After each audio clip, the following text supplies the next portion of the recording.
ভাবো তো কেমন হবে যদি কখনো পৃথিবীর মাটির নিচ থেকে ৩০০ বছরেরও পুরনো কোনো ভাইরাস পৃথিবী পৃষ্ঠে চলে আসে, যার প্রভাবে আমাদের পৃথিবীতে ভূমিকম্প এবং সুনামির মতো অনেক বড় বড় দুর্ঘটনা ঘটতে থাকে। শুনতে অবাক লাগলেও এরকমই একটা গল্পের কাহিনী নিয়ে আজ আমি তোমাদের সামনে হাজির হয়েছি। তো চলো শুরু করা যাক আমাদের আজকের এক্সপ্লেনেশন।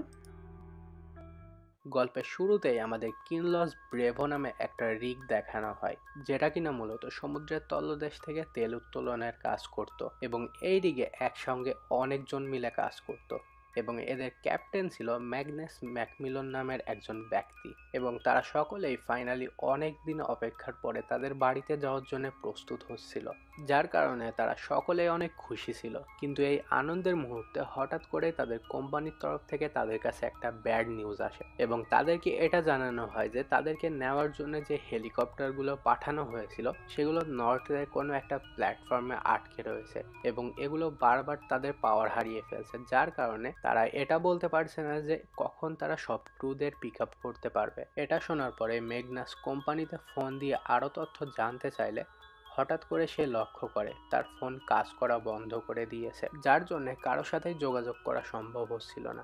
যা দেখে ক্যাপ্টেন সঙ্গে সঙ্গে একটি মিটিং এর ব্যবস্থা করে এবং সে তার ক্রুদের জানিয়ে দেয় কিছু ছোটখাটো সমস্যার কারণে তাদেরকে এই রিগে আরো কিছুদিন থাকতে হবে, যেটা শুনে সকল ক্রু মেম্বাররা অনেক রেগে যায় এবং তারা সকলে মেগনাসের কাছ থেকে এই বিষয় সম্পর্কে জানতে চায়। তারা এগুলো নিয়ে কথা বলছিলই তখনই হঠাৎ করে পুরো রিগের পাওয়ার অফ হয়ে যায়। এতে করে মেগনাস ফুলমার নামের একজন ক্রু মেম্বারকে এই বিষয়টা চেক করে দেখতে বলে। ফুলমার সবকিছু চেক করে এটা জানায় যে তাদের রিগের সবগুলো জেনারেটর সিস্টেম কাজ করা বন্ধ করে দিয়েছে এবং এরই সাথে সাথে তাদের যে সকল ব্যাকআপ ব্যাটারিগুলো ছিল সেগুলোও বন্ধ হয়ে গিয়েছে। এদিকে পুরো রিগের পাওয়ার অফ হয়ে যাওয়ার কারণে নিচ থেকে তেলের প্রেসার ক্রমাগত বাড়তে থাকে। এটা দেখে মেগনাস অনেক চিন্তিত হয়ে পড়ে, কেননা তেলের প্রেসার এভাবে বাড়তে থাকলে প্রোডাকশন মডিউলগুলো স্পাইক করতে পারে, যা ঘটলে এই রিগে উপস্থিত সকলেই মারা যেতে পারে। ফলে ফুলমার আশেপাশে থাকা অন্যান্য সকল রিগগুলোর সাথে কন্ট্যাক্ট করার চেষ্টা করে, কিন্তু এতে ফুলমার ব্যর্থ হয়, কেননা তাদের কমিউনিকেশন সিস্টেমটা আগে থেকেই কাজ করা বন্ধ করে দিয়েছিল।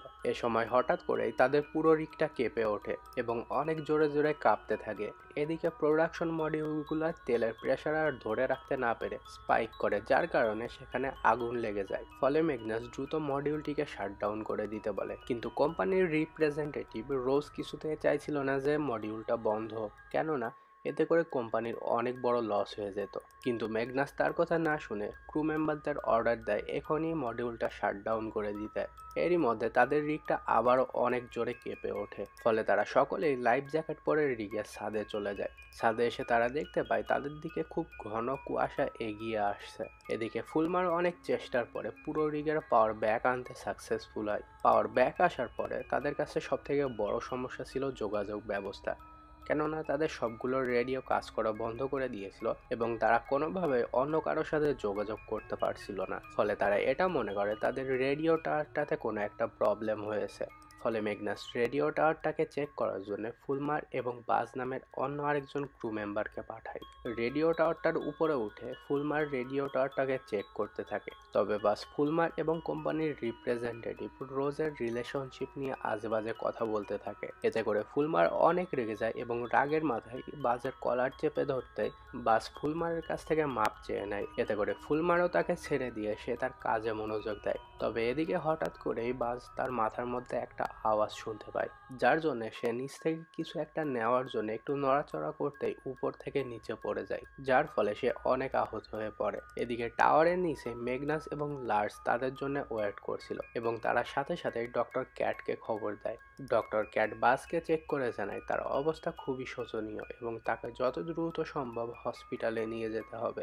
এদিকে ফুলমারও রেডিও টাওয়ারটাকে চেক করার পরে নিচে নেমে আসে। নিচে নামার পরে সকলেই তাকে এই সম্পর্কে জিজ্ঞাসা করতে থাকে। এতে ফুলমার বলে সেও জানে না যে কিভাবে বাজ উপর থেকে নিচে পড়ে গেল, কিন্তু এতে লার্স তার উপরে বিশ্বাস করে না, কেননা বাজের কোমরে থাকা হার্নেসটা আনপ্লাগড ছিল এদিকে বাজের অবস্থা অনেক খারাপ হয়, আর কোনো উপায় না পেয়ে ক্যাট বাসকে প্রাথমিক চিকিৎসা দিতে থাকে এবং ডক্টর ক্যাট জানায় সে সার্জারির রুম ছাড়া এর থেকে বেশি আর কিছু করতে পারবে না। এদিকে লার্জ বাসকে নিয়ে অনেক চিন্তিত হয়ে পড়ে, কেননা এই মুহূর্তে এমন কোনো উপায় নেই যে হেলিকপ্টার এসে বাসকে হসপিটালে নিয়ে যাবে। এদিকে রোজ কম্পিউটার রুম থেকে পানির নিচে থাকা পাইপলাইনগুলো চেক করে কিছু একটা লক্ষ্য করে এবং ম্যাগনাসকে সেখানে ডেকে নিয়ে আসে এবং সে তাকে এটা জানায় তাদের আশেপাশে যে সকল রিগগুলো ছিল সেগুলো বর্তমানে একই বিপদের মধ্যে রয়েছে। এরপরে দৃশ্য পরিবর্তিত হয়ে আমাদেরকে বাসকে দেখানো হয়, যার ইতোমধ্যেই জ্ঞান ফিরে এসেছে।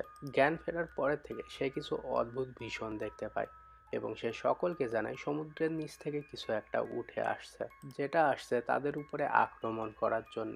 বাজের এই অবস্থা দেখে লার্জ আর থাকতে পারে না এবং সে রেগে গিয়ে মেগনাসের অফিসে যায় এবং সেখানে গিয়ে সে মেগনাসকে বলে এই সব কিছুর জন্য মেগনাসই দায়ী। এটা শুনে মেগনাস অনেক রেগে যায়, কিন্তু সে তাকে কিছুই বলে না, বরং রুম থেকে বেরিয়ে যায়। মেগনাস রুম থেকে বেরিয়ে যাওয়ার পরে লার্জ টেবিলের উপরে কোম্পানির একটা ডকুমেন্ট খুঁজে পায়, যেটা দেখে সে অনেক রেগে যায় এবং সে এই সিক্রেট ডকুমেন্ট সম্পর্কে অন্যদের জানানোর জন্য সকলকে রিগের ছাদে ডেকে নিয়ে আসে। এরপরে সে সকলকে এটা জানায় প্রথম থেকে ম্যানেজমেন্ট তাদের সাথে মিথ্যা বলে আসছে। সে এগুলো বলছিল, তখনই সেখানে মেগনাস চলে আসে এবং লার্জের কাছে সেই ডকুমেন্টটা দেখে সে নিজেই বলে এই মুহূর্তে কোম্পানি অনেক বাজে সময় পার করছে, যার জন্য হয়তো খুব শীঘ্রই সকলেই তাদের জব হারিয়ে ফেলবে। মেগনাস এইসব কথা বলছিল, হঠাৎ করে তারা লক্ষ্য করে তাদের আশেপাশে উপর থেকে ছাই পড়ছিল, কোনো কিছু আগুনে পুড়ে গেলে হয় তেমনই ছাই উপর থেকে পড়ছিল, যেটা দেখে তারা সকলেই অনেক অবাক হয়, কেননা তাদের আশেপাশে কোনো আগুনই ছিল না। এসব দেখে রোজ কিছুটা ছাই নিয়ে আসে পরীক্ষা করার জন্য। ঠিক এমন সময়ই বাস ছাদে চলে আসে, যা দেখে সকলে আরো বেশি অবাক হয়, কেননা বাস টাওয়ার থেকে পড়ে যাওয়ার পরে অনেক আহত হয়ে গিয়েছিল এবং এত দ্রুত সেরে ওঠা কোনোভাবেই সম্ভব নয়, আর সেই বাস নাকি সকলের সামনে দাঁড়িয়ে আছে। এরপরেই বাস বলতে থাকে অনেক লেট হয়ে গেছে এবং সেটা শুরু হয়ে গেছে। এখানে বাস কি বলতে চাচ্ছিল এই বিষয় সম্পর্কে আমরা পরে জানতে পারবো। এরপরে বাসকে ছাদ থেকে নিচে নিয়ে আসা হয় এবং এটা দেখানো হয় বাজের আবারও জ্ঞান হারিয়ে গেছে। একটু পরে এই বাজের জ্ঞান ফিরলে ডক্টর ক্যাট এবং রোজ তার কাছ থেকে একটু আগে ঘটা ঘটনা সম্পর্কে জানতে চায়, কিন্তু এতে বাজ বলে তার কিছুই মনে পড়ছে না। এরপরে তারা বাসকে সেদিন টাওয়ারের উপরে ঘটে যাওয়া ঘটনা সম্পর্কে জিজ্ঞাসা করে যে সে কিভাবে নিচে পড়ে গিয়েছিল। এতে সে জানায় সেদিন সে কুয়াশার মতো কোনো একটা জিনিস দেখেছিল, যেটা তাদেরকে আক্রমণ করার জন্য আসছিল এবং সে এরই সাথে সাথে অদ্ভুত কিছু আওয়াজ শুনতে পেয়েছিল। এরপরে ক্যাট বাসকে ভালোভাবে চেক করার জন্য তার ব্লাড টেস্ট করতে চাইলে বাজ অনেক ক্ষিপ্ত হয়ে যায় এবং সে এটা বলতে থাকে অনেক মারাত্মক একটা ঢেউ আসছে। এতে ক্যাট অনেক কষ্ট করে তাকে ঘুম পাড়িয়ে দেয় এবং তার থেকে ব্লাড স্যাম্পলটাও কালেক্ট করে নেয়। এরপরে ক্যাট রোজের সঙ্গে বাজের বিষয়ে কথা বলতে থাকে যে অদ্ভুতভাবে বাজের শরীরের ক্ষতগুলো অনেক দ্রুত সেরে উঠছে, যেটা কোনোভাবেই স্বাভাবিক নয়। এরপরে তারা সেখান থেকে চলে গেলে আমরা দেখতে পাই বাজ এতক্ষণ ঘুমিয়ে থাকার নাটক করছিল।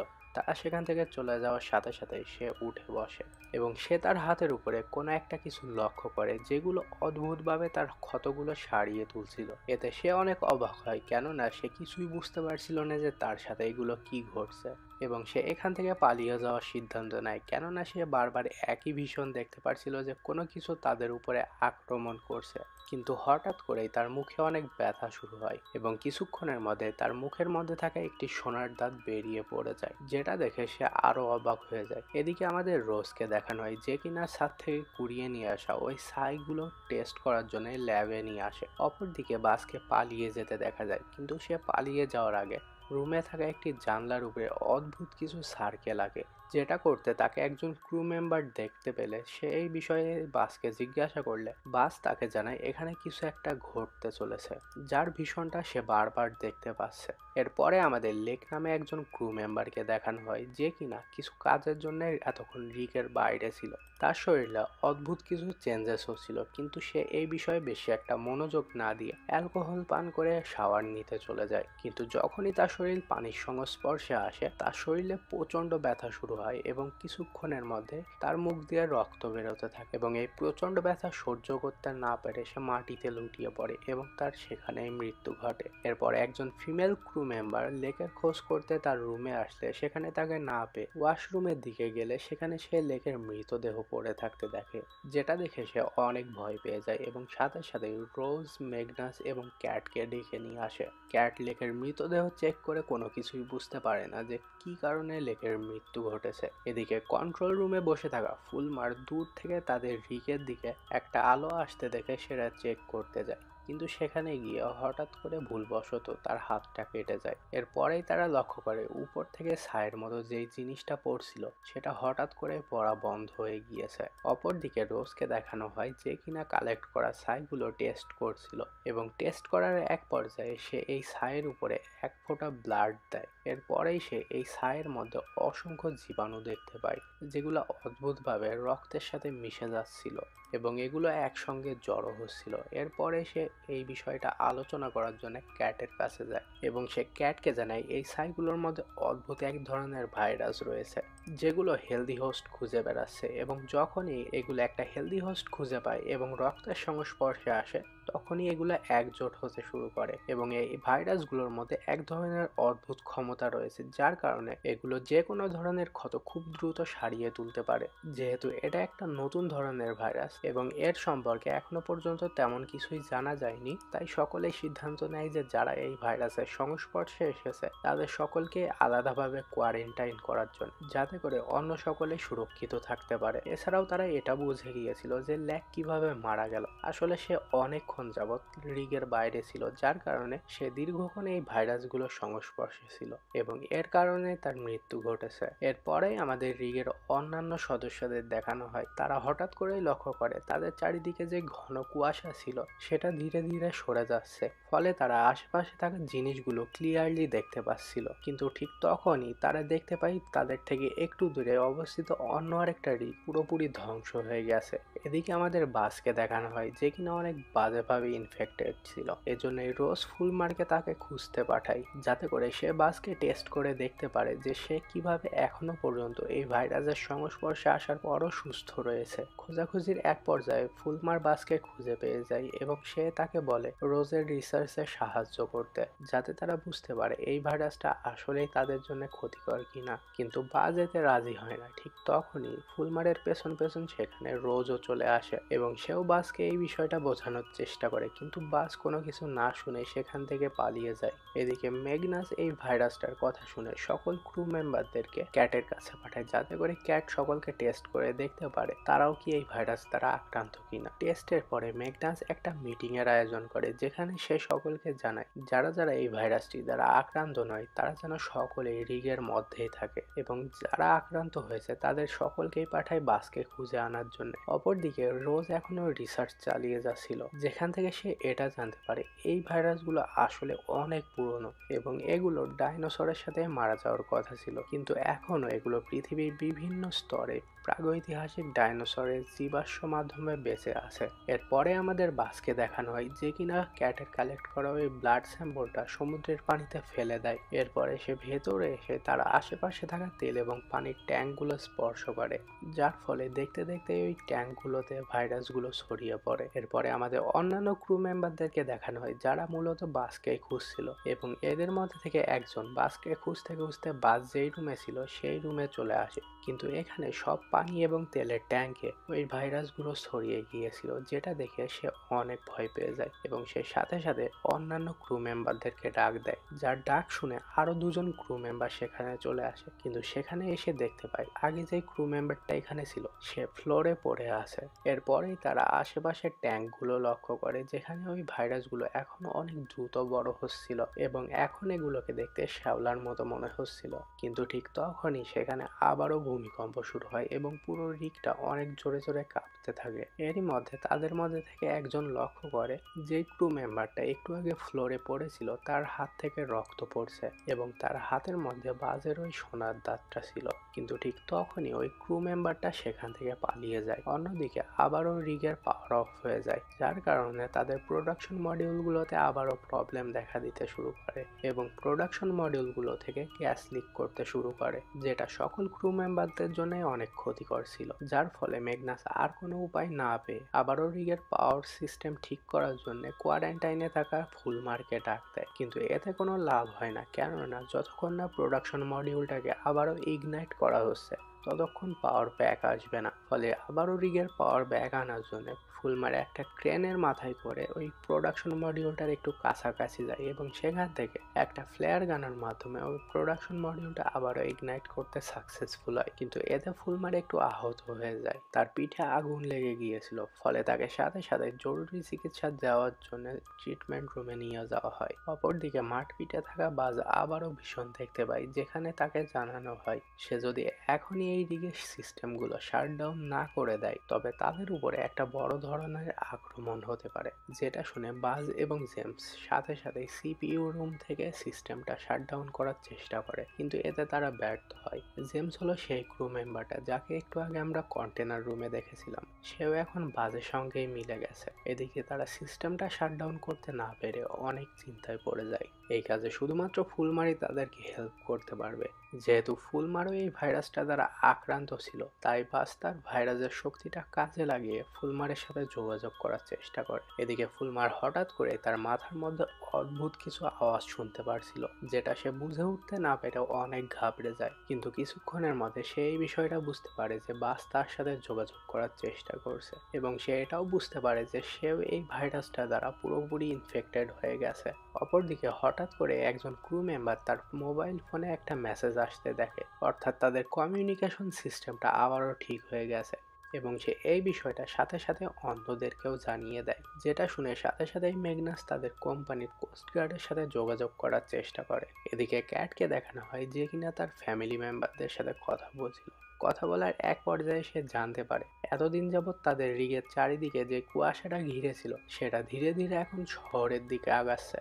যেটা শুনে সে অনেক ঘাবড়ে যায়। এদিকে রোজ ফুলমারের রুমে অদ্ভুত কিছু সার্কেল দেখতে পায় এবং এর সাথে সাথে একটি নোটও দেখতে পায়। নোটটা পড়ার সাথে সাথে সে মাঠপিটের দিকে দৌড়ে যেতে থাকে। এদিকে রোজকে মাঠপিটের দিকে দৌড়ে যেতে দেখে ক্যাটও তার পিছু পিছু সেখানে যায়। মাঠপিটে পৌঁছে তারা দেখতে পায় পুরো মাঠপিটটা এই অদ্ভুত ভাইরাসে ভরে গেছে এবং হঠাৎ করেই তারা লক্ষ্য করে এই ভাইরাসগুলো ক্যাটের পেটের চারিদিকে ঘুরছিল, কিন্তু তার কোনো ক্ষতি করছিল না। আসলে এখানে ক্যাট প্রেগনেন্ট ছিল, যেই বিষয়টা এই ভাইরাসদের কাছে একেবারেই নতুন এবং এরই জন্য এই ভাইরাসগুলো বারবার ক্যাটের চারিপাশে ঘুরছিল। এমন অবস্থা থেকে রোজ তাড়াতাড়ি করে ক্যাটকে নিয়ে সেখান থেকে চলে যায় এবং বাইরে এসে দেখতে পায় সকলে এক্সাইটেড হয়ে বাইরে দাঁড়িয়ে আছে, কেননা তাদের দিকে একটা আলো এগিয়ে আসছিল। সবাই ভাবছিল যে রেস্কিউ টিম তাদেরকে নিতে আসছে। একটু কাছে আসতে দেখা যায় এটা আসলে একটা মিনি সাবমারিন, যার মধ্যে মূলত পাশের দিকে সার্ভাইভাররা ছিল এবং এই সার্ভাইভারদের মধ্যে প্রধান ছিল কুক নামক একজন ব্যক্তি। এরপরে সিন পরিবর্তিত হয়ে আমাদের রোজ এবং ক্যাটকে দেখানো হয়, যারা কিনা মূলত বাজ এবং ফুলমারের আঁকানো ওই সার্কেলগুলো নিয়ে গবেষণা করছিল এবং অনেকক্ষণ গবেষণা করার পরে তারা এটা বুঝতে পারে এই সার্কেলগুলোর প্রত্যেকটি আসলে একটা করে ইভেন্টকে নির্দেশ করে এবং শেষ সার্কেলটা আসলে ডিস্ট্রাকশনকে নির্দেশ করে, অর্থাৎ ধ্বংসকে নির্দেশ করে, যে ফাইনাল ওয়েভটা খুব দ্রুতই তাদের দিকে এগিয়ে আসছে। এদিকে কোক এবং ম্যাগনাসকে কথা বলতে দেখা যায়। কোক ম্যাগনাসকে জানায় অতিরিক্ত তেলের প্রেসারের কারণে তাদের দিকটা ধ্বংস হয়ে গেছে। এরপরেই সে ম্যাগনাসকে বলে কয়েকজনের একটা টিমকে প্রোডাকশন মডিউলটার কাছে পাঠানোর জন্য, যাতে করে তারা সেখানকার অবস্থা চেক করতে পারে। কিন্তু এতে ম্যাগনাস রাজি হয় না, কেননা সে তার কোনো ক্রু মেম্বারের জীবন ঝুঁকিতে ফেলতে চায় না। অন্যদিকে সেখানে উপস্থিত অন্য তিনজন ক্রু মেম্বারের তার আইডিয়াটা ভালো লাগে এবং এটা বুঝতে পেরে কোক তাদেরকে আরো একটা আইডিয়া দেয়, যেখানে সে তাদেরকে বলে বাজ এবং তার সাথে যুক্ত হওয়া লোকদের কাজ বন্ধ করে দিতে, যার জন্য সে তাদেরকে বাজদের বাজের উপরে রিগের কন্টেনারে থাকা কার্বন ডাই অক্সাইড ব্যবহার করতে বলে। তারাও কোকের কথা শুনে রিগের সিক্রেট কন্টেনার থেকে কার্বন ডাই অক্সাইডের সিলিন্ডার নিতে যায়, কিন্তু তাদের মধ্যে থেকে একজনের এই সিলিন্ডারগুলো নিয়ে সন্দেহ হয়, কেননা এই সিলিন্ডারগুলোর উপরে লেখা ছিল এই সিলিন্ডারগুলোর মধ্যে কার্বন ডাই অক্সাইডের সাথে সাথে অন্য কিছুও মিশ্রিত রয়েছে। কিন্তু তারা এগুলোর উপরে বেশি একটা নজর না দিয়ে বাজরা যেখানে ছিল সেখানে এই সিলিন্ডারগুলো নিয়ে যায় এবং বাসদের কম্পার্টমেন্টের ভেন্টিলেশন সিস্টেমের সাথে এই সিলিন্ডারগুলো যুক্ত করে দেয়, যার ফলে সেখানে কার্বন ডাই অক্সাইড ছড়াতে থাকে। কিন্তু এরই মধ্যে সেখানে বাজের একজন সাথী জেমস চলে আসে, কিন্তু সেখানে উপস্থিত কার্বন ডাই অক্সাইডের কারণে তার অবস্থা একেবারেই খারাপ হয়ে যায় এবং সে সেখানেই মারা যায়। এটা দেখে তারা বুঝতে পারে এখানে কার্বন ডাই অক্সাইডের পরিমাণ অনেক বেড়ে গেছে, যার জন্য তাদের মধ্যে থেকে দুইজন সাথে সাথেই সেখান থেকে পালিয়ে যায়। কিন্তু তাদের মধ্যে থেকে একজন ক্রু মেম্বার জেমসকে দেখার জন্য সেখানেই থেমে যায়। এদিকে ফুলমার ভেন্টিলেশন সিস্টেমটাকে বন্ধ করতে যায়, কিন্তু সে এবং বাস দুজনেই অজ্ঞান হয়ে পড়ে। এদিকে যে দুজন ক্রু মেম্বার সেখান থেকে পালিয়ে গিয়েছিল তারা দুজন নিচের কম্পার্টমেন্ট থেকে বের হওয়ার সাথে সাথে কোক নিচের কম্পার্টমেন্টের সব দরজাগুলো বন্ধ করে দেয়। এর ফলে ওই তিনজন ক্রু মেম্বারদের মধ্যে যে জেমসকে দেখার জন্য সেখানে থেমে গেছিল তার অবস্থাও অনেক খারাপ হতে শুরু করে এবং সেও সেখানে মারা যায়। এদিকে রোজ এই বিষয়টা জানার সাথে সাথে মাস্ক নিয়ে মাটিপিটের দিকে যেতে থাকে। নিচের কম্পার্টমেন্টে গিয়ে সে সাথে সাথে ভেন্টিলেটরটা অফ করে দেয় এবং নিজের মাস্কটা ফুলমারকে পরিয়ে দেয় এবং কোনোভাবে তাকে বাঁচিয়ে বাইরে বার করে নিয়ে আসে। এদিকে বাজেরও জ্ঞান ফিরে আসে, যেহেতু তার শরীরে এই ভাইরাসগুলো পুরোপুরিভাবে ছড়িয়ে গেছে তাই তার কিছুই হয়নি। এদিকে ম্যাগনাস কোকের উপরে অনেক রেগে যায় এবং সে কোকের সাথে আসা একজন ওয়ার্কারের কাছ থেকে কোকের সম্পর্কে সবকিছু জানতে চায়। এতে সে জানায় কোক শুধুমাত্র ওই ভাইরাসগুলোকে এবং ওই ভাইরাস দ্বারা আক্রান্ত মানুষদেরকে যে কোনো মূল্যে মারতে চায় এবং সে তাদের রিগেরও ইনফেক্টেড মানুষ এবং ওই ভাইরাসদেরকে শেষ করার জন্য তাদের রিগের প্রোডাকশন মডিউলের ড্রিলিং স্পিড অতিরিক্ত বাড়িয়ে দেয়, যাতে করে রিগের প্রোডাকশন মডিউলের প্রেসার অতিরিক্ত বেড়ে গিয়ে পুরো রিগটা ব্লাস্ট করে। এরপরে কোক তাদের সঙ্গে এই রিগে চলে আসে। এই সব কিছু জানার পরে ম্যাগনাস কোকের সঙ্গে আলাদাভাবে কথা বলে। এতে কোক বলে তাকে কোম্পানির তরফ থেকে পাঠানো হয়েছে যাতে করে সে এই ভাইরাসগুলোকে এখানেই ধ্বংস করতে পারে, তা না হলে এই ভাইরাসগুলো পুরো পৃথিবীতে ছড়িয়ে পড়বে। এটা শুনে ম্যাগনাসও অনেক চিন্তিত হয়ে পড়ে এবং সে রোজের কাছে যায় এই বিষয়টা নিয়ে কথা বলতে, কিন্তু এতে রোজ রাজি হয় না, কেননা সে ফুলমারকে অনেক ভালোবাসতো এবং সে বলে যেহেতু ফুলমারও এই ভাইরাসটার দ্বারা ইনফেক্টেড তাই তারা ফুলমারের মাধ্যমে এই ভাইরাসটাকে থামানোর অন্য কোনো অল্টারনেটিভ রাস্তা বের করতে পারবে, তাই তারা ফুলমারের কাছে যায়। এদিকে ফুলমার বাজের সঙ্গে কথা বলার জন্য এই ভাইরাসগুলোর মাধ্যমে যোগাযোগ করার চেষ্টা করে, কিন্তু সে একটা ভিশনের মাধ্যমে এটা জানতে পারে এই ভাইরাসগুলো আসলে পুরো সমুদ্রটাকে পরিষ্কার করছে, যেটা শুনে রোজ অনেক অবাক হয়। এরপরে রোজ বলে যেহেতু বাজে শুধুমাত্র এই ভাইরাসদের সাথে কথা বলতে পারে তাই আমাদের বাজের কাছে যাওয়া উচিত। এরপরে তারা যখন বাজের সঙ্গে কথা বলার জন্য মাঠ পিটে যায় সেখানে দেখানো হয় বাজ কান্না করছিল এবং বলছিল অনেক দেরি হয়ে গেছে এবং সবকিছু শেষ হয়ে গেছে। অন্যদিকে কোক তার সেই ওয়ার্কারকে বলে কিছুক্ষণের মধ্যে আমাকে নিতে এখানে হেলিকপ্টার আসবে এবং সে যদি তাকে তার মিশন কমপ্লিট করতে সাহায্য করে তাহলে সে তাকে সাথে করে নিয়ে যাবে। এখানে আসলে কোক এই পুরো রিগটাকে ধ্বংস করতে চাচ্ছিল, যেটা বুঝতে পেরে ওই ওয়ার্কারটা এখানকার মাইক্রোফোন অন করে দেয়, যার ফলে কোকের কথাগুলো সকলেই শুনে ফেলে। কিন্তু এরই মধ্যে সেখানে অনেক জোরে ভূমিকম্প শুরু হয়ে যায়, যেটা দেখে কোক সাথে সাথে পুরো রিগটা ধ্বংস করার জন্য সিস্টেমটা অ্যাক্টিভেট করে দেয় এবং এরই মধ্যে সেখানে হেলিকপ্টারটাও চলে আসে এবং সে এখান থেকে পালানোর জন্য ছাদের দিকে যেতে থাকে। এদিকে হেলিকপ্টারের আওয়াজ শুনে অন্যরাও হেলিকপ্টারের দিকে আসতে থাকে এবং একে একে সকলে হেলিকপ্টারে করে এখান থেকে যেতে থাকে। অপরদিকে আমাদের মারপিটের দৃশ্য দেখানো হয়, যেখানে রোজ হঠাৎ করেই লক্ষ্য করে এই ভাইরাসগুলো এখন অন্যরকম ভাবে আচরণ করছে। ফলে সে কিউরিয়াস হয়ে এই ভাইরাসগুলোকে টাচ করে এদের সাথে যোগাযোগ করার চেষ্টা করে, কিন্তু ঠিক তখনই সেখানে আরো জোরে ভূমিকম্প শুরু হয়। ফলে তারা দ্রুত সেখান থেকে বেরিয়ে যেতে শুরু করে। যাওয়ার আগে তারা বাজকেও তাদের সাথে যেতে বলে, কিন্তু বাজ এতে রাজি হয় না। সে বলে এটাই এখন তার জগৎ এবং সে এদেরই একজন, যেটা শুনে তারা সকলেই অনেক অবাক হয়। এদিকে ভূমিকম্পটা ধীরে ধীরে আরো শক্তিশালী হচ্ছিল, যার কারণে তারা সকলেই বাজকে রেখে সেখান থেকে যাওয়ার জন্য ছাদের দিকে যেতে থাকে, কিন্তু কিন্তু তারা বাইরে গিয়ে দেখতে পায় তাদের দিকে একটা বিশাল বড় সুনামি এগিয়ে আসছে, কিন্তু তারা কোনোভাবে শেষ মুহূর্তে হেলিকপ্টারে করে এখান থেকে চলে যায়। এদিকে দেখতে দেখতেই পুরো রিগটা এই বিশাল পানির ঢেউয়ের নিচে তলিয়ে যায় এবং ধ্বংস হয়ে যায়, এবং এই বিশাল পানির ঢেউটা ধীরে ধীরে সিটির দিকে এগোতে থাকে। এটা দেখে ক্যাট অনেক ঘাবড়ে যায় এবং সে সাথে সাথে তার ফ্যামিলিকে ফোন করে ইনফর্ম করতে চাচ্ছিল, কিন্তু এতে হেলিকপ্টারের পাইলটরা রেগে গিয়ে তাকে ধমক দিয়ে চুপ করিয়ে দেয়। ঠিক তখনই কোক কথা বলে ওঠে এবং সে জানায় যে তারা আর সিটিতে ফেরত যাচ্ছে না, তবে তারা এখন কোথায় যাচ্ছে এটা আমাদের এখনই জানানো হয় না। অপরদিকে দেখা যায় এই বিশাল সুনামিটা এখন সিটিতে আঘাত আনতে চলেছে, এবং এরই মাধ্যমে এই সিরিজের সিজন 1টা শেষ হয়। তবে এই সিরিজের একেবারে লাস্ট মোমেন্টে আমাদের দেখানো হয় বাজ এই ভাইরাসগুলোর মাধ্যমে অন্য আরেকটা জগতে প্রবেশ করছে, অর্থাৎ বাজও এই সুনামির থেকে বেঁচে গেছে, যাকে আমরা আবারও এই সিরিজের সিজন 2তে দেখতে পারবো, যেটা কিনা খুব শীঘ্রই রিলিজ হতে চলেছে। তো রিলিজ হওয়ার সাথে সাথে আমি এটা এক্সপ্লেন করে দিব, তাই অবশ্যই সাবস্ক্রাইব করে রাখো চ্যানেলে, অ্যান্ড তোমাদের এই ভাইটাকে একটু সাপোর্ট করো।